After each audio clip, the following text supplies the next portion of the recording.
नमस्कार सभी साथियों को स्वागत करता हूं सबका इस यूट्यूब चैनल पर जिसका नाम है स्टडी विद पीएन लोधा। साथियों, लास्ट 4-5 दिन जो आपके पास ये बच रहे हैं, तो इनके लिए जो मैंने पहले क्वेश्चन कराए थे आरबीएससी एनसीईआरटी के, बहुत ही ज़्यादा महत्वपूर्ण प्रश्न है। गोल्डन रिवीजन है साथियों इस वीडियो में। पूरे 100 क्वेश्चन इन पुस्तकों से है, 11वीं-12वीं साइकोलॉजी की पुस्तकों से।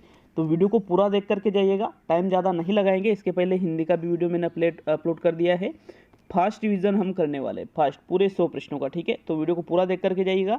और यहाँ पर जो आप गलतियाँ कर रहे हो वो एग्जाम में नहीं होना चाहिए, इसलिए मैं इनका रिवीजन करवा रहा हूँ।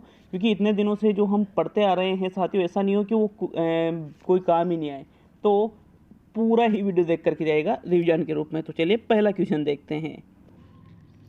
तो साथियों, प्रश्न संख्या 1 है, वह विधि जिसमें स्वयं अपने विश्वासों, मतों आदि के बारे में तथ्यात्मक सूचनाएं प्रदान करता है कहलाती है। मतलब जिसमें अध्ययन किया जाता है जिस व्यक्ति का, वो स्वयं ही खुद के बारे में, खुद के विश्वासों, खुद के मतों के बारे में तथ्यात्मक सूचनाएं हमें प्रदान करता है, तो उसको आत्म प्रतिवेदन, प्रेक्षण, साक्षात्कार और मनोवैज्ञानिक परीक्षण किस नाम से जाना जाता है साथियों? इसको हम आत्म प्रतिवेदन के नाम से जानते हैं। आत्म प्रतिवेदन मतलब खुद के बारे में, ठीक है। या खुद के बारे में बता रहा है वो स्वयं अपने बारे में, इसलिए प्रथम विकल्प पहले क्वेश्चन में सही है। नेक्स्ट प्रश्न नंबर 2 पे आते हैं साथियों। दूसरा क्वेश्चन है, बुद्धि के संप्रत्यय को मानसिक संक्रियाओं के रूप में औपचारिक बनाने का प्रयास करने वाले प्रथम मनोवैज्ञानिक थे अल्फ्रेड बिने, साइमन स्टर्न और थॉमसन। तो देखिएगा, दूसरे क्वेश्चन में मानसिक संक्रियाओं के रूप में बुद्धि को औपचारिक बनाने का प्रयास करने वाले सबसे पहले जो मनोवैज्ञानिक थे कौन थे साथियों? अल्फ्रेड बिने थे। 1905 में इन्होंने बुद्धि का एक तत्व का सिद्धांत दिया था, जिसमें ही इन्होंने बुद्धि को मानसिक संक्रियाओं के रूप में औपचारिक बनाया था। तो विकल्प नंबर आपका 1 सही है प्रश्न नंबर 2 में। नेक्स्ट प्रश्न नंबर 3 पे आते हैं। तीसरा क्वेश्चन है, प्राथमिक मानसिक योग्यता का सिद्धांत किसने प्रस्तुत किया? स्पीयरमैन, थ्रस्टन, थॉर्नडाइक और गिलफोर्ड। तो भाई प्राथमिक मानसिक योग्यता का सिद्धांत कई बार पढ़ा चुका हूँ। थ्रस्टन और केली के द्वारा ये सिद्धांत दिया गया था साथियों। दूसरा विकल्प आपके तीसरे क्वेश्चन में सही है। नेक्स्ट प्रश्न नंबर 4 पे आते हैं। तो चलिए चौथे क्वेश्चन को देखेंगे। प्रश्न नंबर 4, गठकीय, अनुभाविक एवं सांदर्भिक जैसे बुद्धि के प्रकार किसने बताए? स्टर्नबर्ग, थॉर्नडाइक, स्पीयरमैन और बिनेट। तो स्पीयरमैन ने तो एक तत्व, द्वि तत्व बताए हैं। थॉर्नडाइक का बुद्धि का सिद्धांत अलग है, ये बालू के रूप में बुद्धि का वर्गीकरण करता है। बिनेट का नहीं है साथियों, बिनेट का तो एक ही तत्व का है। लेकिन ये जो 3 प्रकार है, गठकीय, अनुभाविक एवं सांदर्भिक, ये रॉबर्ट स्टर्नबर्ग के द्वारा अपने बुद्धि के त्रितंत्रीय सिद्धांत में बताए गए थे। विकल्प नंबर आपका 1 सही है साथियों प्रश्न नंबर 4 में। नेक्स्ट प्रश्न संख्या 5 पे आते हैं। यहाँ कौन सा विकल्प है आपके चौथे क्वेश्चन में? प्रथम विकल्प बिल्कुल सही है। तो 5वां क्वेश्चन देख लेते हैं। आपके प्रश्न संख्या 5, उच्च योग्यता, उच्च सृजनात्मकता एवं उच्च प्रतिबद्धता जैसे गुण किन बालकों में पाए जाते हैं? पिछड़े, सामान्य, तीव्र और प्रतिभाशाली। तो भाई कोई बालक है उच्च योग्यता रखता है, उच्च सृजनात्मकता, उच्च प्रतिबद्धता, ये सारे गुण साथियों प्रतिभाशाली बालक में पाए जाते हैं और इसको तीव्र बुद्धि बालक के नाम से भी जाना जाता है। तो चौथा और तीसरा दोनों ही विकल्प आपके 5वें क्वेश्चन में सही है। नेक्स्ट प्रश्न नंबर 6 पे आते हैं। तो चलिए 6ठे क्वेश्चन को देख लेते हैं। आपके प्रश्न नंबर 6, व्यक्तित्व के संदर्भ में असत्य कथन है। देखो सारे ही पूर्णतः आरबीएससी एनसीईआरटी के क्वेश्चन है पूरे ही साथियों, ठीक है। तो इसके अंतर्गत शारीरिक एवं मनोवैज्ञानिक दोनों ही घटक आते हैं। इससे ही व्यवहारात्मक अभिव्यक्ति होती है, इससे ही इसकी प्रमुख विशेषता भी समय के साथ परिवर्तित हो जाती है और यह आंतरिक एवं बाह्य दोनों है। तो देखो व्यक्तित्व के बारे में अगर हम असत्य कथन की बात करें तो साथियों असत्य कथन कौन सा है? विकल्प नंबर 3, इसकी प्रमुख विशेषता भी समय के साथ परिवर्तित हो जाती है, नहीं होती पाती है साथियों। थर्ड विकल्प आपके 6ठे क्वेश्चन में सही है। व्यक्तित्व आंतरिक होता है, बाह्य होता है, व्यवहारात्मक अभिव्यक्ति इसकी होती है, शारीरिक होता है, मनोवैज्ञानिक होता है, दोनों ही घटक इसमें आ जाते हैं। तो ये सारे कथन तो सत्य है सिवाय तीसरे के। तो 6ठा जो प्रश्न है इसमें तीसरा विकल्प आपके सही रहेगा। नेक्स्ट प्रश्न नंबर 7 पे आएंगे साथियों। तो चलिए 7वें क्वेश्चन को देखेंगे। विशेषक उपागम व प्रारूप उपागम का संबंध है अधिगम से, समायोजन से, व्यक्तित्व से और अभिप्रेरणा से।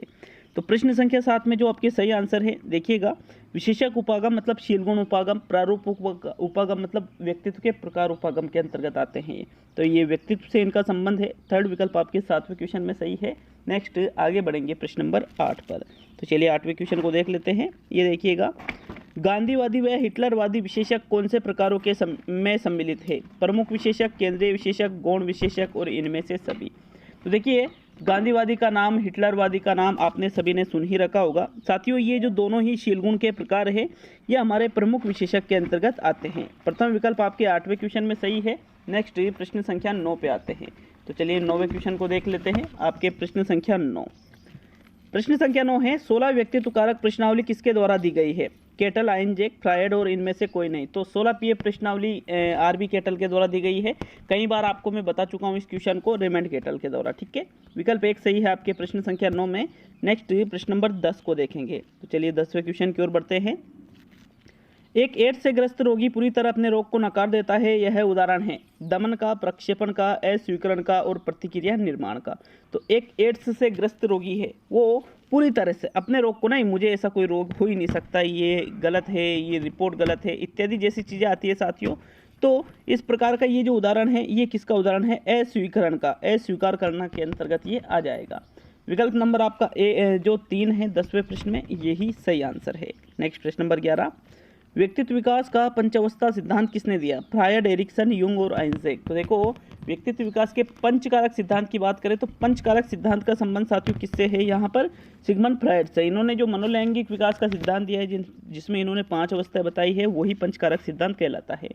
तो कौन सा विकल्प सही है? प्रथम विकल्प आपके प्रश्न संख्या 11 में सही रहेगा। नेक्स्ट देखते हैं प्रश्न नंबर 12 को। तो आपके 12वां प्रश्न देख लेते हैं, 12वें क्वेश्चन को। बार बार किसी स्वप्न का आना, अतीत अवलोकन, एकाग्रता में कमी एवं सांवेगिक शून्यता किन विकारों में आता है? आतंक विकार, दुश्चिंता विकार, सामाजिक दुर्वृत्ति, अभिघातज, उत्तर दबाव विकार। कई बार बता चुका हूं साथियों इस क्वेश्चन को मैं, और इस क्वेश्चन में हमेशा ही मैंने कौन सा आंसर बताया साथियों? ये अभिघातज उत्तर दबाव विकार के अंतर्गत आ जाता है। विकल्प नंबर आपका 4 सही है 12वें क्वेश्चन में। नेक्स्ट प्रश्न नंबर 13 को देखेंगे। तो चलिए 13वें क्वेश्चन की ओर बढ़ते हैं। आपके प्रश्न नंबर 13 नहीं है, सॉरी टाइपिंग मिस्टेक, 14वां क्वेश्चन। पश्चिम फ्रायडवादी विचारकों में आते हैं युंग, एडलर, एरिक्सन और इनमें से सभी। तो मित्रों, पश्चिम फ्रायडवादी विचारकों के अंतर्गत कार्ल युंग भी आते हैं, एडगर भी आते हैं, एरिक्सन भी आते हैं। मतलब उपरोक्त सभी वाला जो विकल्प है, विकल्प नंबर 4, यही सही आंसर है। नेक्स्ट प्रश्न संख्या 15 को देखेंगे। तो चलिए 15वें क्वेश्चन को देखते हैं। व्यक्तित्व का वह प्रकार कौन सा है जिसमें व्यक्ति को समाज के नियमों का भय रहता है एवं उसके अनुसार ही क्रियाएं वो करता है? इदम, अहम, पराअहम और इनमें से सभी। तो देखो, व्यक्ति को समाज के नियमों का भय रह रहा है और उसके अनुसार ही वो क्रिया कर रहा है। तो ये इदम तो नहीं है, क्योंकि इदम में तो ऐसा नहीं होता है। इदम तो क्या सिर्फ खुद की इच्छा की पूर्ति चाहता है साथियों, वो होता है इदम। लेकिन जिसमें समाज के नियमों का भय रहे साथियों, उसको हम अहम कहते हैं। क्या कहते हैं? अहम उसको कहा जाता है। तो फिर आपका कौन सा विकल्प सही है? दूसरा विकल्प प्रश्न संख्या 15 में सही रहेगा। ठीक है, नेक्स्ट प्रश्न संख्या 16 को देखेंगे। तो 16वां क्वेश्चन, EQ के संप्रत्यय के बारे में सबसे पहले किसने बताया था? स्पीयरमैन, बिने, गिलफोर्ड और सेलोवे, मेयर। तो EQ इमोशनल मतलब सांवेगिक बुद्धि के बारे में ये कहा जा रहा है। तो सांवेगिक बुद्धि के बारे में सबसे पहले किसके द्वारा? सेलोवी और मेयर के द्वारा बताया गया था। विकल्प नंबर आपका 4 सही है 16वें में। नेक्स्ट प्रश्न नंबर 17 पे आते हैं साथियों। तो चलिए 17वें क्वेश्चन की ओर बढ़ते हैं। आपके प्रश्न नंबर 17 है मित्रों, व्यक्तित्व को अधोलिखित विशेषताओं से स्पष्ट किया जा सकता है सिवाय। इसके अंतर्गत नहीं, डबल बार नहीं हुआ। इसके अंतर्गत शारीरिक व मनोवैज्ञानिक दोनों ही घटक आ जाते हैं।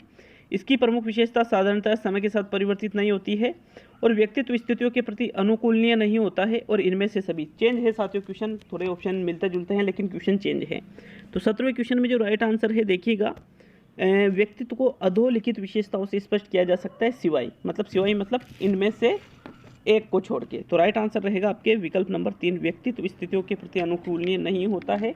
ये एक गलत विशेषता है व्यक्तित्व की, क्योंकि व्यक्तित्व स्थितियों के प्रति अनुकूलनीय हो जाता है साथियों। ठीक है, हम अनुकूलन समायोजन करते तो हैं अपना, इसलिए फिर आपका कौन सा विकल्प सही है यहाँ पर? विकल्प नंबर आपका साथियों 3 बिल्कुल सही रहेगा इस क्वेश्चन में। तो चलिए आगे बढ़ेंगे अब हम प्रश्न संख्या 18 पर। 18वां क्वेश्चन देख लेते हैं। सूचनाओं के पुनः स्मरण में परिशुद्धता थ्रस्टन की प्राथमिक मानसिक योग्यता की कौन सी इकाई में आता है? प्रात्यक्षिक गति, स्मृति, आगमनात्मक तर्कना और शब्द प्रवाह है। तो देखो, पुनः स्मरण करने के अंतर्गत ही बात की जा रही है। तो स्मरण शब्द को देखते ही हम फिर किस में जा सकते थे? प्रश्न नंबर 18 में हम यहाँ पर स्मृति में जा सकते थे साथियों। थ्रस्टन ने स्मृति में ये चीज़ें बताई है। सेकंड विकल्प आपके 18वें में सही है। नेक्स्ट प्रश्न नंबर 19 को देखेंगे। तो 19वां क्वेश्चन, एक व्यक्ति कम शर्मिला हो सकता है जबकि दूसरा अधिक। एक व्यक्ति अधिक मैत्रीपूर्ण व्यवहार कर सकता है जबकि दूसरा कम। यहाँ शर्मिलापन व मैत्रीपूर्ण व्यवहार किसका प्रतिनिधित्व करते हैं? प्रारूप उपागम का, विशेषक उपागम का, अंतः क्रियात्मक उपागम का और इनमें से सभी का। तो 19वें क्वेश्चन में जो आपके सही आंसर रहेगा, कौन सा विकल्प सही रहेगा साथियों, प्रश्न 19 में देख लेते हैं राइट आंसर क्या रहेगा। साथियों 19वें क्वेश्चन में ये चीज़ें विशेष जो शर्मिलापन है, मैत्रीपूर्ण व्यवहार है साथियों, ये चीज़ें यहाँ पर विशेषक उपागम का प्रतिनिधित्व कर रहे हैं, क्योंकि ये शील गुण के, दोनों ही शील गुण के प्रकार है। तो विकल्प नंबर आपका 2 सही रहेगा प्रश्न संख्या 19 में। नेक्स्ट आगे बढ़ेंगे साथियों प्रश्न संख्या 20 की ओर। तो चलिए 20वें क्वेश्चन को देखते हैं। आपके प्रश्न नंबर 20 है, ये देखिएगा, बुद्धि का कौन सा सिद्धांत मनोमितिक उपागम में नहीं आता है? बुद्धि संरचना मॉडल, प्राथमिक मानसिक योग्यता का सिद्धांत, व्यवहार का द्विकारक और बुद्धि का त्रिचापीय सिद्धांत। तो देखो प्रश्न संख्या 20 में जो राइट आंसर है कौन सा रहेगा साथियों, बुद्धि का जो त्रिपाचीय होता है साथियों, त्रिचापीय नहीं होता है। तो स्टर्नबर्ग ने ये सिद्धांत दिया था, ये मनोमितिक उपागम में नहीं आता है। विकल्प नंबर आपका जो 4 है वो ही आपका सही आंसर है साथियों। नेक्स्ट प्रश्न संख्या 21 को देखेंगे। तो चलिए 21वां क्वेश्चन देख लेते हैं। एक व्यक्ति जो अकेले रहना पसंद करते हैं और शर्मीले होते हैं तथा सामाजिक द्वंद्वों से पलायन करते हैं, कौन से व्यक्तित्व के प्रकार में सम्मिलित होंगे? अंतर्मुक्ता, बहिर्मुक्ता, अंतर्मुखी, बहिर्मुखी। तो 21वें क्वेश्चन में राइट आंसर बताइएगा, कौन सा विकल्प आपका 21वें में सही रहेगा। देखो एक व्यक्ति जो अकेला रहना पसंद करता है, शर्मिला होता है, सामाजिक द्वंद्वों से पलायन करता है साथियों, ये अंतर्मुखी व्यक्ति की विशेषता है। अंतर्मुक्ता बहिर्मुक्ता की चेंजेस बताइए थोड़ी सी इसने हेंसाइंजेक ने, ठीक है, इसलिए थर्ड विकल्प यहाँ आपकी फर्स्ट चॉइस रहेगी प्रश्न नंबर 21 में। नेक्स्ट प्रश्न नंबर 22 पे आते हैं। तो चलिए 22वें क्वेश्चन को देखेंगे। रॉबर्ट स्टर्नबर्ग के अनुसार किस बुद्धि की अधिकता रखने वाले लोग विश्लेषणात्मक और आलोचनात्मक ढंग से सोचते हैं और विद्यालय में सफलता प्राप्त करते हैं? घटकीय बुद्धि, आनुभविक बुद्धि, सांदर्भिक बुद्धि और इनमें से सभी। तो 22वें क्वेश्चन में सही आंसर का चुनाव करो, कौन सा विकल्प प्रश्न नंबर 22 में सही है साथियों। राइट आंसर कौन सा रहेगा साथियों, ये जो विशेषता बताई गई है रॉबर्ट स्टर्नबर्ग के द्वारा, ये घटकीय बुद्धि की बताई है। किसकी? घटकीय बुद्धि जिन लोगों में अधिक होती है वो लोग विश्लेषणात्मक और आलोचनात्मक ढंग से सोचते हैं। प्रथम विकल्प आपके 22वें प्रश्न में सही है। नेक्स्ट प्रश्न नंबर 23।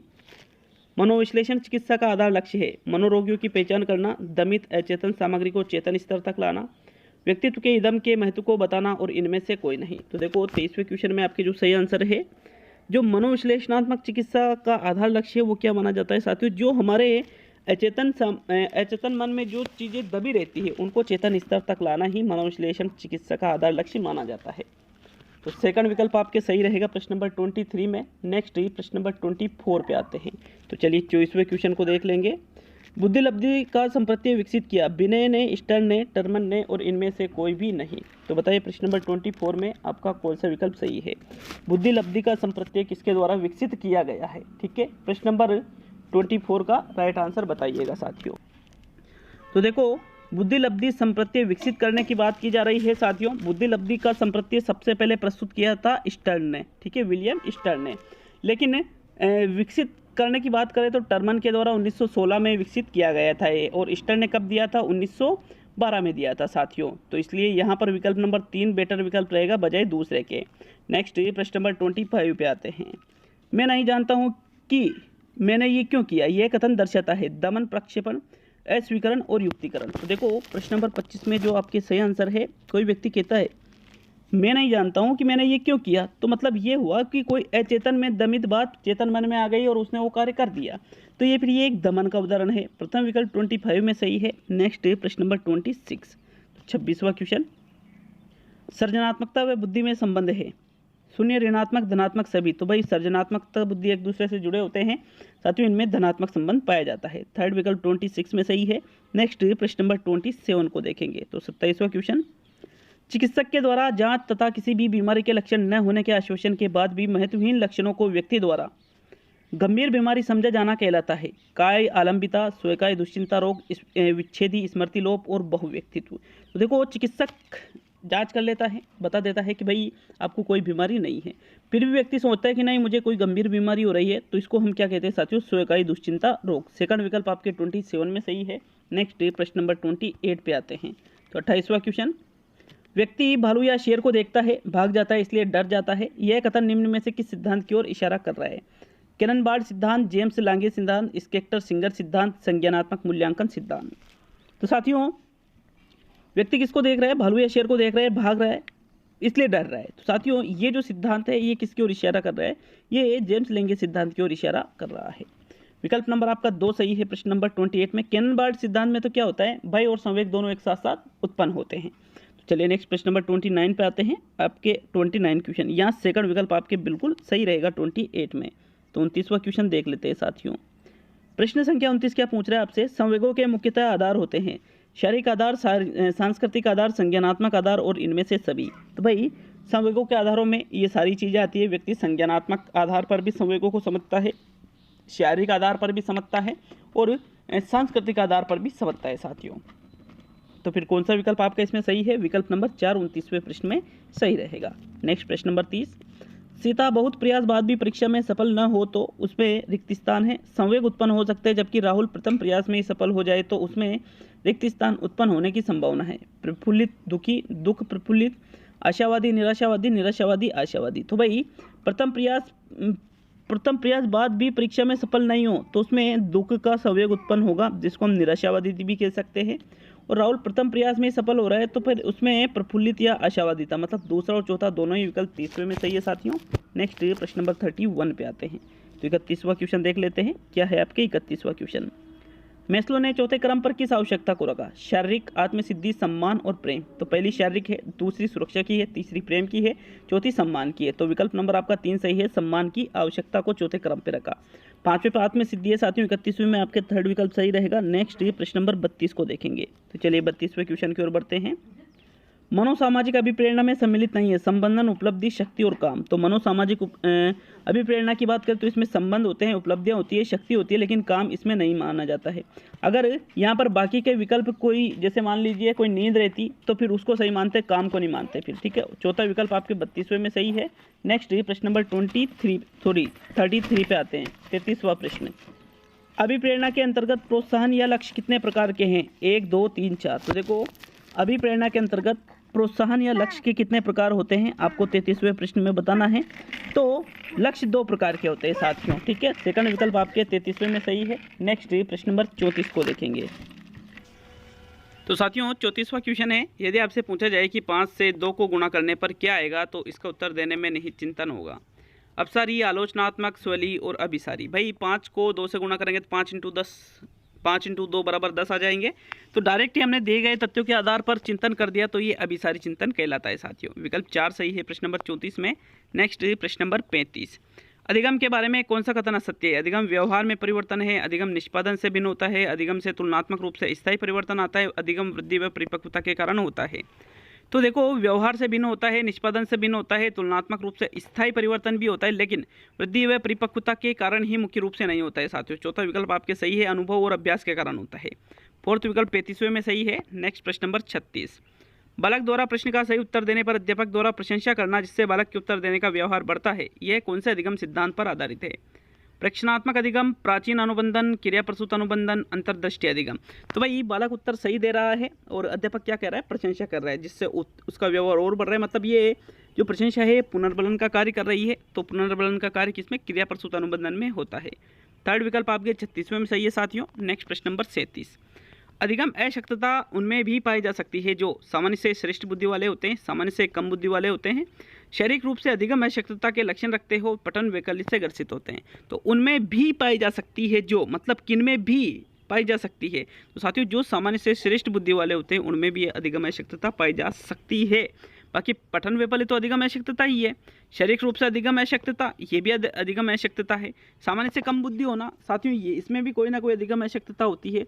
तो इनमें तो पाई ही जाती है, लेकिन इनमें भी पाई जाती है प्रथम में, ठीक है, उनमें भी पाई जा सकती है। तो विकल्प 1 बिल्कुल सही रहेगा 37वें में। नेक्स्ट प्रश्न नंबर 38, अधिगम को प्रभावित करने वाले कारकों में सम्मिलित है बुद्धि, अभिप्रेरणा, अभिवृत्ति और सभी। तो भाई अधिगम को बुद्धि भी प्रभावित करती है, अभिप्रेरणा भी करती है, अभिवृत्ति भी करती है, मतलब उपरोक्त सभी। चौथा विकल्प यहाँ पर आपका 38 में सही रहेगा साथियों। नेक्स्ट प्रश्न नंबर 39, छोटे बालक विवाह, घर घर, प्रतिभोज आदि के खेल खेलते हैं, यह किस सिद्धांत पर आधारित है। प्रेक्षणात्मक अधिगम, अंतर्दृष्टि अधिगम, संज्ञानवादी अधिगम, प्राचीन अधिगम। तो देखो छोटे बालक है, विवाह के खेल खेल रहे, घर घर प्रतिभोज इत्यादि वो देख करके सीखते हैं ये चीज़ें, समाज में ये चीज़ें देखते हैं और वैसा ही वो व्यवहार करना चाहते हैं। तो देख करके सीखना प्रेक्षणात्मक अधिगम अल्बर्ट बंडूरा के सिद्धांत पर आधारित है साथियों। विकल्प 139 में सही है।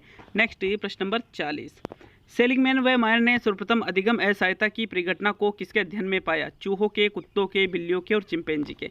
तो भाई सेलिगमैन और मायर के द्वारा साथियों अधिगम असहायता के ऊपर एक प्रयोग किया गया था जो कि कुत्तों पर किया गया था। इन्होंने क्या किया था, कुत्तों को दो भागों में बांटा, एक भाग वाले कुत्तों को एक पिंजरे में डाला। जैसे वो बाहर निकलने की कोशिश करते थे तो उनको करंट दे दिया जाता था, तो बार बार ऐसा चलता रहा तो उनकी कोशिश करना बंद हो गई।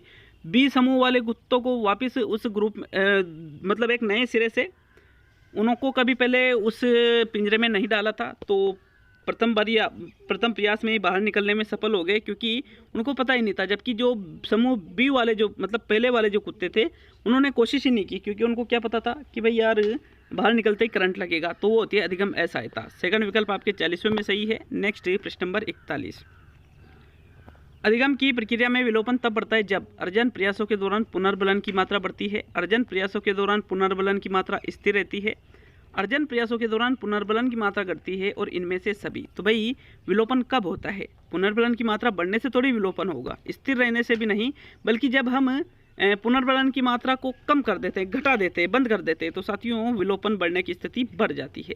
थर्ड विकल्प आपके 41वें क्वेश्चन में सही रहेगा। नेक्स्ट प्रश्न संख्या 42 पे आते हैं। तो चलिए 42वां क्वेश्चन देख लेते हैं। अच्छा, वीडियो अच्छा लगे तो लाइक शेयर जरूर कीजिएगा यार, अंतिम समय में भी आपके लिए बेहतरीन चीज़ें लेकर आ रहा हूँ, ठीक है।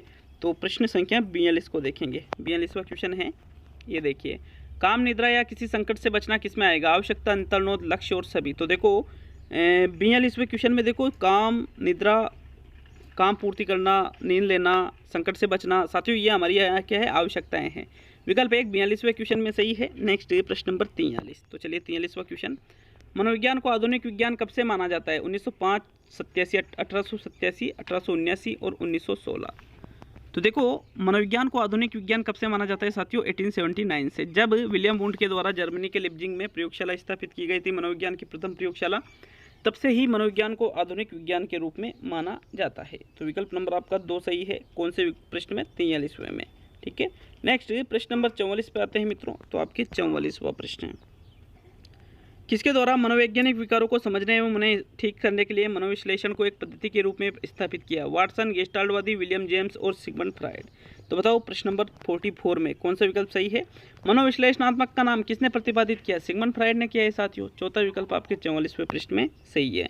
नेक्स्ट प्रश्न नंबर 45, एक किशोर का मेज हारने के दुख, एक बच्चे का अपनी माँ से लिपट जाना जैसी क्रियाएं उदाहरण है, किसका उदाहरण है साथियों? 45वें क्वेश्चन में राइट आंसर देना है कि भाई कौन सा रहेगा। संस्कृतिकरण, मानसिक तनाव, समाज संवेगात्मक प्रतिक्रिया और आत्मीयता का। तो देखो प्रश्न संख्या 45 में किशोर मेज हार रहे हो तो उसको दुख हो रहा है, बच्चे का अपनी माँ से लिपट जाना, तो साथियों ये समाज संवेगात्मक प्रक्रियाओं का उदाहरण है, आत्मीयता का नहीं है। भाई आत्मीयता में दुख होता है, हारने से दुख होता है, तो ये गलत हो गया ना साथियों। तो विकल्प दूसरा आपके 45वें क्वेश्चन में सही है। नेक्स्ट प्रश्न नंबर 46 को देखेंगे। मानव विकास अत्यधिक लचीला होता है, इसका अर्थ है यह शैक्षणिक दिशाओं से सरोकार रखता है, जीवन पर्यंत चलता है, संशोधन योग्य और बहुउद्देशीय है। तो भाई लचीला होता है मतलब इसमें बदलाव कर सकते हैं, मतलब यह संशोधन योग्य है। थर्ड विकल्प 46 में सही है। नेक्स्ट प्रश्न नंबर 47 पे आते हैं साथियों। चलिए 47वां क्वेश्चन देखेंगे। व्यक्तित्व की आनुवांशिकी विरासत को कहा जाता है? जीन प्रारूप, दृश्य प्रारूप, दोनों और कोई नहीं। तो व्यक्ति की जो आनुवांशिकी विरासत है हम इसको दृश्य प्रारूप नहीं कहते हैं बल्कि जीन प्रारूप कहते हैं। विकल्प 1 सही है साथियों प्रश्न नंबर 47 में। नेक्स्ट प्रश्न नंबर 48 पे आते हैं। तो 48वां प्रश्न, आधारभूत पेशीय कौशलों में सम्मिलित है घुटनों के बल चलना, वस्तुओं को पकड़ना, वस्तुओं के पास पहुंचना और इनमें से सभी। 48वें क्वेश्चन में कौन सा विकल्प सही रहेगा? तो आधारभूत पेशीय कौशलों में हम वस्तुओं को पकड़ते हैं, घुटनों के बल चलते हैं, वस्तुओं के पास पहुंचते हैं, मतलब इनमें से सभी चीज़ें जो है ये आधारभूत पेशी कौशलों के अंतर्गत आ जाती है। तो चौथा विकल्प 48वें में सही है। नेक्स्ट प्रश्न नंबर 49, जीन पियाजे के अनुसार परिकल्पनात्मक चिंतन कौन सी अवस्था में विकसित होते हैं? 0 से 2, 2 से 7, 7 से 11, 11 से 15। तो जो जीन पियाजे ने संज्ञानात्मक विकास का सिद्धांत दिया है उसके अनुसार बताना है। 49वें में परिकल्पनात्मक निगमनात्मक तर्कना 11 से 15 वर्ष में विकसित होती है साथियों। विकल्प 4 सही है 49वें प्रश्न में। नेक्स्ट प्रश्न नंबर 50, विकास मस्तिष्क से निचले हिस्से तक अग्रसर होता है, अर्थात शिरे पदाभिमुख, समीप दूराभिमुख, सिफलोकोडल और प्रोक्सिमोडिस्टल। तो साथियों प्रश्न संख्या 50 में राइट आंसर कौन सा रहेगा? विकास मस्तिष्क से निचले हिस्से तक अग्रसर होता है, अर्थात ये शिरे पदाभिमुख सिद्धांत है। इसमें एक और विकल्प सही है, कमेंट करके बताइए, तीसरा, चौथा, दूसरा, एक और कौन सा विकल्प सही है साथियों, ठीक है, ताकि आपका नॉलेज का भी परीक्षण हो जाए। तो 50वें क्वेश्चन में प्रथम तो सही है, लेकिन इसके अलावा एक और विकल्प सही बता रहा हूँ, लेकिन आप कमेंट करके बताइए। अगर कमेंट नहीं किया तो फिर मैं पिन कर दूंगा नीचे, ठीक है। नेक्स्ट प्रश्न नंबर 51, डेविड एलकाइट के अनुसार बालक 52वां है, टाइपिंग मिस्टेक, एक क्वेश्चन और छूट गया। डेविड एलकाइट के अनुसार बालक कौन सी अवस्था में विशेष प्रकार का अहम केंद्रवाद विकसित करता है, जिसमें काल्पनिक श्रोता एवं व्यक्तिगत दंतकथा नामक 2 घटक पाए जाते हैं?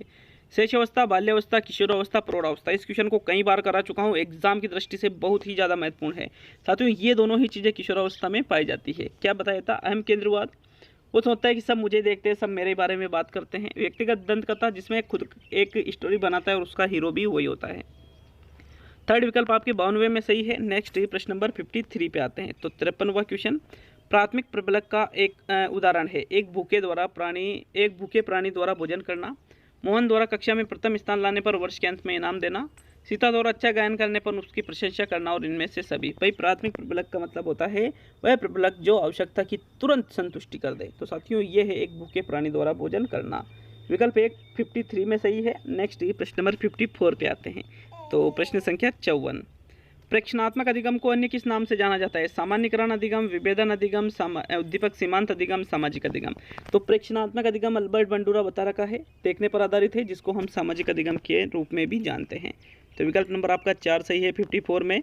नेक्स्ट प्रश्न नंबर 55, वाचिक अधिगम किया जाता है शाब्दिक रूप में, आकृतिक रूप में, क्रियात्मक रूप में, सांकेतिक रूप में। तो जो वाचिक अधिगम है साथियों, इसको क्रियात्मक, सांकेतिक या आकृतिक रूप में नहीं करते हैं, बल्कि शाब्दिक रूप में करते हैं। विकल्प 1 आपके 55वें प्रश्न में सही है। नेक्स्ट प्रश्न नंबर 56 56वां प्रश्न, किसी अनुबंधित उद्दीपक के प्रति बगैर सीखी हुई अनुक्रिया कहलाती है? अनुबंधित उद्दीपक, अनुबंधित अनुक्रिया, अनुबंधित उद्दीपक और अनुबंधित अनुक्रिया। तो अनुबंधित का मतलब वह उद्दीपक जो अनुबंधित नहीं है, उसके प्रति बगैर सीखी हुई अनुक्रिया को हम क्या कहते हैं साथियों?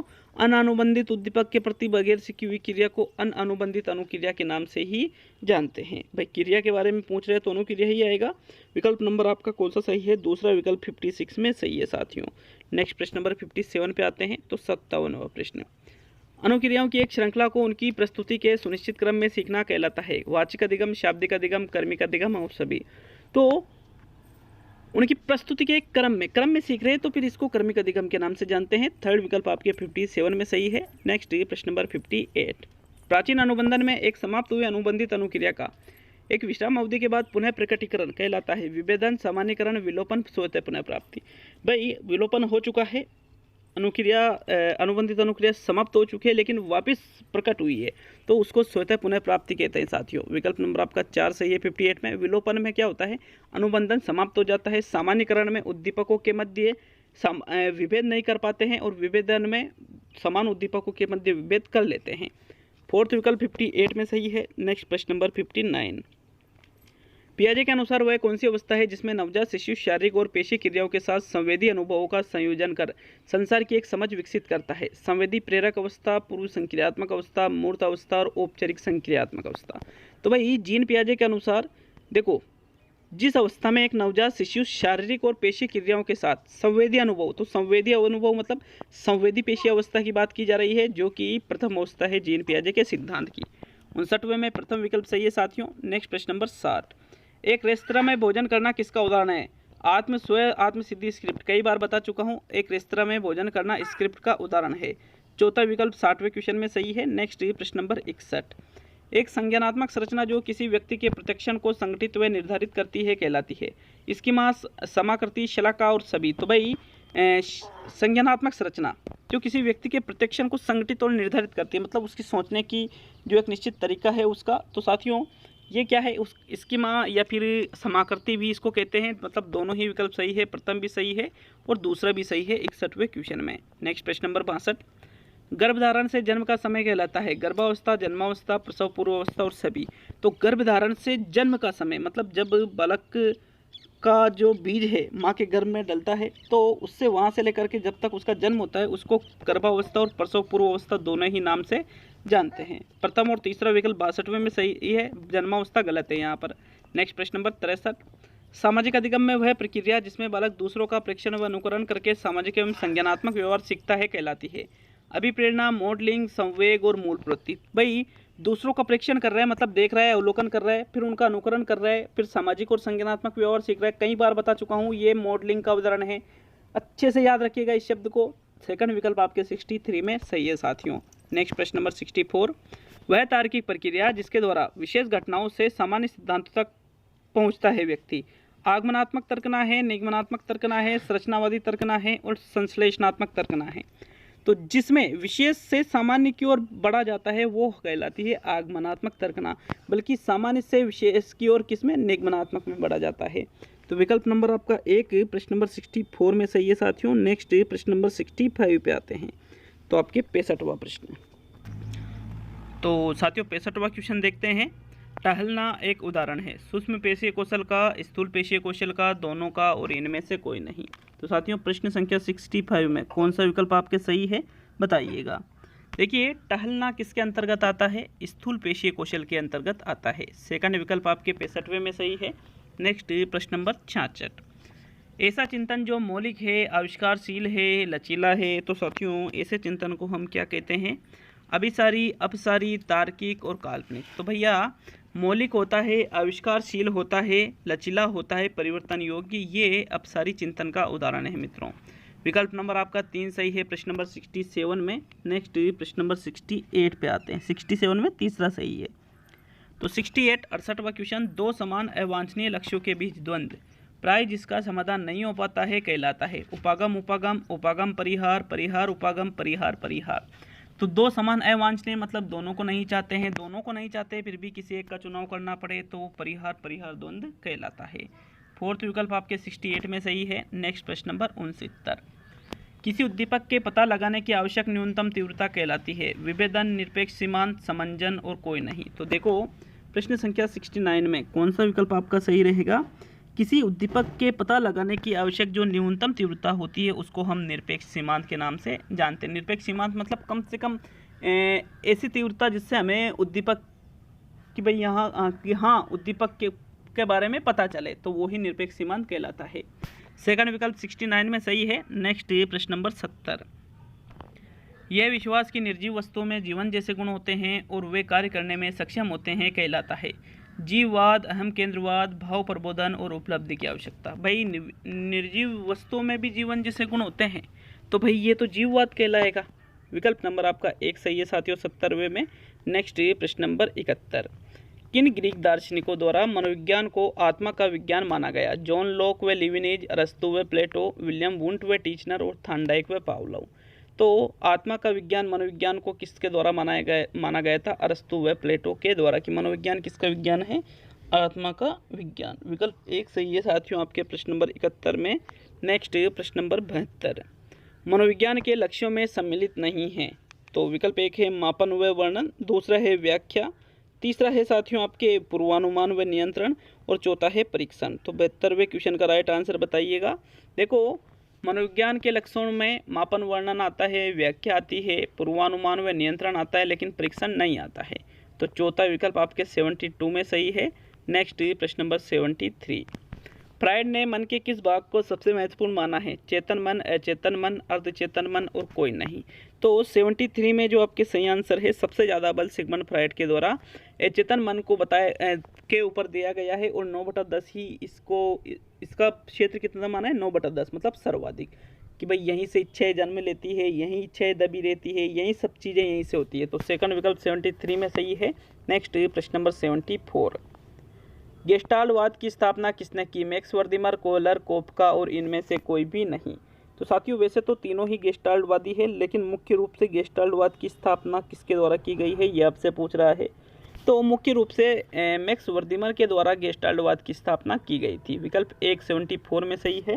नेक्स्ट प्रश्न नंबर 75, प्रेक्षण, अनुबंधन, परीक्षण व दक्ष शाब्दिक रिपोर्ट जैसी विधियां मनोविज्ञान के किस संप्रदाय की देन है, व्यवहारवाद, प्रकार्यवाद, संरचनावाद और मनोविश्लेषणवाद। तो 75वें क्वेश्चन में जो राइट आंसर है, देखो प्रेक्षण करना, अनुबंधन, परीक्षण, ये सारी चीज़ें व्यवहारवाद के अंतर्गत आ जाती है। विकल्प नंबर आपका एक सही हो जाता है 75 में। नेक्स्ट प्रश्न नंबर 76। मनोविज्ञान जो वर्तमान में व्यवहार का विज्ञान है कहा जाता है, जिसका अध्ययन अंतर्दर्शन विधि से किया जाता है, प्रेक्षण से किया जाता है, दोनों से और कोई नहीं। तो भाई व्यवहार का विज्ञान वर्तमान में है तो अंतर्दर्शन का महत्व बिल्कुल भी नहीं है, बल्कि उसके व्यवहार को देख करके, उसका अवलोकन करके उसका अध्ययन किया जाता है। तो प्रेक्षण सही रहेगा 76 में। नेक्स्ट प्रश्न नंबर 77। विकास अपेक्षाकृत अभिवृद्धि होने तक सीमित नहीं होता, अपितु ऐसे प्रगतिशील परिवर्तनों में निहित है जो परिपक्वता के लक्ष्य की ओर व्यवस्थित रूप से उन्मुख होते हैं। उपरोक्त कथन किसका है? गेसल, सोरेनसन, हरलॉक और गॉर्डन। तो प्रश्न नंबर 77 में सही आंसर का चुनाव करो साथियों। कौन सा विकल्प आपके 77वें क्वेश्चन का आंसर है? तो देखो, विकास के संबंध में ये जो कथन कहा गया है ये हरलॉक के द्वारा कहा गया है। 77 में आपके थर्ड विकल्प सही है। नेक्स्ट प्रश्न नंबर 78। वेरी इंपॉर्टेंट क्वेश्चन है, ध्यान से सोचिएगा इस क्वेश्चन के बारे में, ध्यान दीजिएगा, याद रखिएगा, एग्जाम के लायक क्वेश्चन है। असत्य कथन है, वृद्धि व्यक्ति के शारीरिक पक्ष में परिवर्तन है, विकास सार्थक वृद्धि के अभाव में भी संभव है, वृद्धि व्यक्ति का कार्यात्मक पक्ष है, विकास एक सतत प्रगतिशील प्रक्रिया है। तो बताओ प्रश्न नंबर 78 में कौन सा विकल्प आपका सही है साथियों? तो देखो राइट आंसर देखो देख लेते हैं। पहला क्या कह रहा है? शारीरिक पक्ष में परिवर्तन वृद्धि है, सही बात है। विकास सार्थक वृद्धि के अभाव में भी संभव है, बिल्कुल सही बात है। वृद्धि कम होती है फिर भी विकास तो हो जाता है साथियों। वृद्धि व्यक्ति का कार्यात्मक पक्ष नहीं होता है साथियों, कार्यात्मक पक्ष तो विकास होता है, वृद्धि तो संरचनात्मक पक्ष होती है। क्या होती है? संरचनात्मक पक्ष। इसलिए थर्ड विकल्प आपके यहाँ पर असत्य कथन है, विकल्प नंबर 3 सही आंसर रहेगा। ये सतत प्रगतिशील प्रक्रिया भी है विकास, ठीक है। ओनली थर्ड विकल्प आपके असत्य कथन है 78 में, तो ये आपका आंसर है। नेक्स्ट प्रश्न नंबर 79।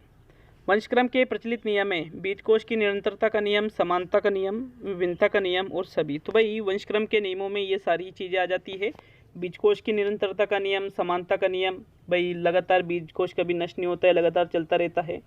समान माता पिता के समान संतान का होना, विभिन्नता का नियम मतलब उनसे अलग होना। तो ये सारी चीज़ें वंशक्रम के नियमों में आ जाती है मित्रों।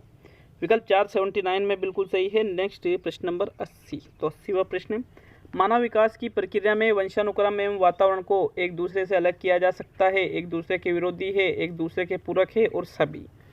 तो 80वें क्वेश्चन में आप वंशानुक्रम और वातावरण को अलग अलग नहीं कर सकते। मानव विकास में ये विरोधी नहीं है बल्कि एक दूसरे के पूरक होते हैं। थर्ड विकल्प 80वें में सही है। नेक्स्ट प्रश्न नंबर 81। जीवन मनोवृत्ति की ऊर्जा को कहते हैं, क्या कहते हैं साथियों? Libido, id, ego, super ego. तो जो जीवन मनोवृत्ति की ऊर्जा है इसको सिगमंड फ्राइड ने लिबिडो नाम दिया है। विकल्प 81 में सही है। नेक्स्ट प्रश्न नंबर 82। कई महिलाएं मन में उपजी गंदी गालियों को मन में ही रख लेती है, जो कि उदाहरण है प्रक्षेपण का, दमन का, अंतर्वेशन का और सभी का। तो मन में उपजी गालियों को मन में ही दबा दिया मतलब ये फिर दमन का उदाहरण है साथियों। 82 में आपके दूसरा विकल्प सही है। नेक्स्ट प्रश्न नंबर 83 पे आते हैं। तो आपके 83वां क्वेश्चन, फ्राइड के अनुसार किस अवस्था में बालक को मलत्याग की क्रिया में तनाव से मुक्ति और खुशी मिलती है? मुखीय, गुदीय, लैंगिक और सुषुप्त। तो भाई बालक मल त्याग करता है, मलमूत्र का त्याग करता है, उससे उसको खुशी का अनुभव होता है। तो साथियों ये गुदीय अवस्था होती है जिसमें बार बार बालक मलमूत्र का त्याग करता रहता है। तो विकल्प नंबर आपका 2 सही है 83 में। नेक्स्ट प्रश्न नंबर 84 पे आते, सॉरी 83 पे, 83 तो हो गया ना, 84 पे आते हैं। तो आपके प्रश्न नंबर 84 क्या है साथियों? फ्राइड के सिद्धांत में सुषुप्त अवस्था एरिक्सन मनोसामाजिक विकास की किस अवस्था के समान है? विश्वास बनाम अविश्वास, पहल करना बनाम अपराध बोध, उद्यमिता बनाम हीन भावना और आत्मनिर्भरता बनाम शंका व लज्जा। तो भाई सुषुप्त अवस्था की अवधि फ्राइड ने 6 से 12 बताई है। अब एरिक्सन के सिद्धांत में मिला लो 6 से 12 कौन सी है? तो 84 में जो राइट आंसर है साथियों, उद्यमिता बनाम हीन भावना, यहाँ पर 6 से 12 में आ जाती है। विकल्प नंबर आपका 3 सही है 84 में। नेक्स्ट प्रश्न नंबर 85 पे आते हैं। तो 85वां प्रश्न, आनुवांशिकता का तात्पर्य किससे होता है? शुक्राणु, अंडाणु, गुणसूत्र, जीन, सूत्री विभाजन व अर्धसूत्रण और डीएनए व आरएनए। तो भाई आनुवांशिकता का मतलब 85 में किससे लिया जाएगा साथियों? कि भाई जो हमारे गुणसूत्र होते हैं, जीन होते हैं, ये दोनों ही चीज़ें पूर्णतः आनुवांशिकता से संबंधित है। विकल्प 2 आपके 85 में बिल्कुल सही है। नेक्स्ट प्रश्न नंबर 86, प्राथमिक संवेग में सम्मिलित है आभार, दुश्चिंता, भय और कोई नहीं। तो आपके 86 में राइट आंसर कौन सा रहेगा? प्राथमिक संवेग में इनमें से कौन कौन सम्मिलित होते हैं? तो राइट आंसर देखो, प्राथमिक संवेग के अंतर्गत 86 में जो आपके सही आंसर है, आभार और दुश्चिंता नहीं होते हैं, बल्कि भय जो है ये प्राथमिक संवेग में इसकी गिनती की जाती है। थर्ड विकल्प आपके 86 में सही है साथियों। नेक्स्ट प्रश्न नंबर 87, 87वां प्रश्न, परानुभूति देना तब आसान हो जाता है जब हम भी उसी स्थिति का सामना कर चुके हो, पहली बार स्थिति का सामना किया हो, जब हम वयस्क हो चुके हो और सभी। तो परानुभूति मतलब किसी को कोई दुख आता है तो हम उसको कहते हैं कि नहीं यार तेरे साथ ये हुआ वो हुआ, तुझे ऐसा करना चाहिए, ये वो जो भी चीज़ें हो, तो हम आसानी से कब कह सकते हैं, जब हम भी उसी स्थिति से निकल चुके हो तो परानुभूति देना और भी आसान हो जाता है साथियों। विकल्प विकल्प 1 81 में सही है, 87 में सही है। नेक्स्ट प्रश्न नंबर 88। मैस्लो के अनुसार वह कौन सी आवश्यकता है जहाँ व्यक्ति आत्म जागरूक होता है, समाज के प्रति अनुक्रियाशील, सृजनात्मक, स्वस्फूर्त तथा नवीनता एवं चुनौती से मुक्त होता है। सम्मान की आवश्यकता पहला, आत्मीयता की आवश्यकता दूसरा, सुरक्षा की आवश्यकता तीसरा, आत्मसिद्धि की आवश्यकता चौथा। तो भाई आत्म जागरूक, समाज के प्रति अनुक्रियाशील, सृजनात्मक, सारी चीज़ें साथियों ये आत्मसिद्धि की विशेषता जो कि मैस्लो की अंतिम आवश्यकता बताई है मैस्लो ने, उसमें आ जाएगी। फोर्थ विकल्प 88 में सही है। नेक्स्ट प्रश्न नंबर 89। नींद के कितने प्रकार होते हैं? 1 2 3 4। तो नींद के भाई 2 प्रकार होते हैं, एक तो होती है तीव्र गतिक नींद और एक होती है तीव्र गतिक नींद और एक होती है, थोड़ा ध्यान से उतर गया क्या नाम है, मंद गतिक नींद। ठीक है, विकल्प दूसरा सही आपके 89 में सही। तीव्र गतिक नींद में ही हम स्वप्न देखते हैं साथियों। प्रश्न नंबर 90 है, किस बीमारी की वजह से व्यक्ति को मोटा होने का असंगत डर बना रहता है? एनोरेक्सिया नर्वोसा, बुलिमिया नर्वोसा, बुभुक्षा और इनमें से सभी। तो देखो प्रश्न संख्या 90 में आपको सही विकल्प का चयन करना है। अच्छी तरह से प्रश्न को समझिएगा, कौन सा विकल्प आपके 90 में सही है। तो देखो मोटा होने का असंगत डर बना रहता है, वो होती है एनोरेक्सिया नर्वोसा। इसलिए व्यक्ति खाना कम कर देता है, बहुत कम कर देता है। तो साथियों ये तो एनोरेक्सिया नर्वोसा है। और जिसमें व्यक्ति बहुत ज़्यादा खाता है वो होता है बुलिमिया नर्वोसा। और मोटा होने का डर होने की वजह से व्यक्ति खाना ही बंद कर देता है, ये एनोरेक्सिया नर्वोसा। विकल्प 1 सही है आपके 90वें क्वेश्चन में। नेक्स्ट प्रश्न नंबर 91। जैविक अभिप्रेरक वो है जो पर्यावरण से अर्जित किए जाते हो, सामाजिक मांग से उत्तेजित अवस्था है, शुद्ध आंतरिक संतुलन के प्रति की गई प्रतिक्रिया से प्राणी में उत्पन्न उत्तेजित अवस्था है और इनमें से सभी। तो जैविक मतलब जो मूल अभिप्रेरक हमारे अंदर से शरीर से उत्पन्न होते हैं, जो हमारी आवश्यकता से संबंधित हो। तो शुद्ध आंतरिक असंतुलन के प्रति की गई प्रतिक्रिया से प्राणी में उत्पन्न उत्तेजित अवस्था को ही जैविक अभिप्रेरक कहते हैं। थर्ड विकल्प 91 में सही है साथियों। नेक्स्ट प्रश्न नंबर 92। डबल डिप्लेशन सिद्धांत का संबंध भूख, प्यास, नींद और काम किससे है इनमें से? तो साथियों कई बार बता चुका हूँ, डबल डिप्लेशन सिद्धांत क्या कहता है कि व्यक्ति के शरीर में जब प्यास की कमी हो जाती है, पानी की कमी हो जाती है, तो ऐसी स्थिति में कोशिकाओं में भी पानी की कमी हो जाती है, जिसमें कोशिकीय निर्जलीकरण की स्थिति उत्पन्न हो जाती है। तो ये सारी चीज़ें प्यास से ही संबंधित है। विकल्प 2 सही 92 में सही है। नेक्स्ट 93। जैव सामाजिक अभिप्रेरक का उदाहरण है भूख, प्यास, काम, नींद। तो साथियों देखिएगा, जैव सामाजिक अभिप्रेरक मतलब जो जैविक और सामाजिक दोनों के अंतर्गत माना जाता है, तो वो है काम प्रवृत्ति। कई लोग इसको सामाजिक में मानते हैं, कई जैविक में भी मानते हैं। बाकी चीज़ें ऑप्शन पे डिपेंड करती है कि ऑप्शन में किस प्रकार से पूछा जा रहा है। तो नेक्स्ट प्रश्न नंबर 94। आत्म अनुकरण की आयु है जन्म से 2 माह, जन्म से 5 माह, जन्म से 18 माह, जन्म से 24 माह। तो भाई आत्म अनुकरण की आयु 94 में किसको कहोगे? साथियों राइट आंसर क्या रहेगा आपके 94 में? जन्म से लेकर के 5 माह की अवस्था को आत्म अनुकरण की आयु कहा जाता है। विकल्प नंबर आपका 2 सही है प्रश्न नंबर 94 में। नेक्स्ट प्रश्न नंबर 95। वह तर्कना जिसमें उपमा के आधार पर तर्क वितर्क करते हुए चिंतक किसी निष्कर्ष पर पहुंचता है, आगमनात्मक, निगमनात्मक, आलोचनात्मक, सादृश्यवादी। तो ये चारों ही तर्कना मैंने बहुत ही अच्छी तरह से आपको पढ़ा रखी है।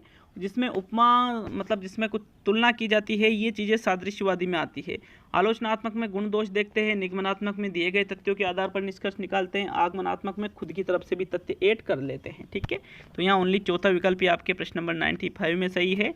नेक्स्ट प्रश्न नंबर 96 को देखेंगे साथियों। तो आपके 96वां क्वेश्चन ये देखिएगा। बच्चों द्वारा प्रश्न का सही उत्तर देने पर उनको टोपी देना किस प्रकार के अधिगम सिद्धांत से संबंधित है? प्राचीन अनुबंधन, अंतर्दृष्टि अधिगम, क्रिया प्रसूत अनुबंधन, प्रेक्षणात्मक अधिगम। तो टोपी देना उत्तर पर सही उत्तर मतलब ये भी पुनर्बलन वाला ही है। तो साथियों ये यहाँ पर पुनर्बलन मतलब क्रिया प्रसूत अनुबंधन का उदाहरण है। सेकंड विकल्प 96 में सही है। नेक्स्ट प्रश्न नंबर 97। तो क्या पूछ रहा है? कौन से अधिगम में नया व्यवहार सीख लिया जाता है किंतु उसे व्यक्त नहीं किया जाता जब तक कि उसे पुनर्बलित न किया जाए? प्रेक्षणात्मक, साचर्यात्मक, अव्यक्त और वाचिक। कौन से प्रकार का अधिगम है ये? तो व्यवहार सीख लिया लेकिन व्यक्त नहीं किया जा रहा है। कब तक व्यक्त नहीं किया जा रहा है? जब तक पुनर्बलन नहीं मिलेगा। जैसे ही पुनर्बलन मिलेगा व्यक्त कर देंगे। तो साथियों ये अव्यक्त अधिगम का सिद्धांत है। थर्ड विकल्प 97 में सही है। नेक्स्ट प्रश्न नंबर 98। अधिगम को प्रभावित करने वाले कारकों में सम्मिलित है वातावरण, आयु तथा परिपक्वता, पूर्व अधिगम और इनमें से कोई नहीं। तो जो अधिगम को प्रभावित करने वाले कारक है साथियों कौन सा है? कारकों में सम्मिलित है। 98वें क्वेश्चन में राइट आंसर देखना है कि भाई कौन सा विकल्प आपका इसमें सही है। तो ये थोड़ा ऑप्शन सही नहीं है, क्योंकि वातावरण, पूर्व अधिगम, आयु, परिपक्वता सभी सम्मिलित करते हैं, तो इनमें से कोई नहीं, ये गलत हो गया ना। इनमें से सभी आना चाहिए साथियों यहाँ पर, ठीक है। तो चौथा विकल्प सही हो जाता अगर सभी होता, तो फिर ये पहला, दूसरा, तीसरा सारे सही है इसमें। तो नेक्स्ट प्रश्न नंबर 99, एरिक्सन ने मनोसामाजिक विकास की कितनी अवस्था बताई है? 4, 5, 7, 8। तो भाई एरिक्सन ने अपने सिद्धांत में मनोसामाजिक विकास की टोटल 8 अवस्थाओं का प्रतिपादन किया है साथियों। चौथा विकल्प 99 में सही है। 100 प्रश्न कराए हैं, एक आध प्रश्न में अगर कोई त्रुटि हुई है तो कमेंट कर दीजिएगा, और वीडियो को लाइक शेयर जरूर कीजिएगा। कमेंट करके जाइएगा कि भाई वीडियो आपको कैसा लगा, क्या आपके लास्ट टाइम में ये ऐसे वीडियो फायदेमंद रहेंगे? अगर हाँ तो जरूर कमेंट करें साथियों। 100वां क्वेश्चन है, किस अवस्था में बालक अपनी माता से, और ये नहीं है, ये और लिखा था, बालिका अपने पिता से अधिक प्रेम करती है? मुख्य अवस्था, गुदी अवस्था, उत्तर लैंगिक अवस्था और जननांगी अवस्था। तो भाई बालक अपनी माता से और बालिका अपने पिता से, मतलब विपरीत लिंग के प्रति आकर्षण लेकिन अपने माता पिता के प्रति, तो साथियों ये होती है उत्तर लैंगिक अवस्था। विकल्प नंबर आपका 3 सही है प्रश्न नंबर 100 में, ठीक है। जननांगी अवस्था में तो क्या होता है साथियों, विपरीत लिंग के प्रति जो आकर्षण होता है वो समवयस्क समूह के अंतर्गत आ जाता है। थर्ड विकल्प आपके 100वें क्वेश्चन में सही है। तो ये टेस्ट पूरा हुआ। तो बहुत बहुत धन्यवाद वीडियो को पूरा देखने के लिए। लाइक शेयर जरूर करिएगा, ठीक है। मिलते हैं अगले वीडियो में।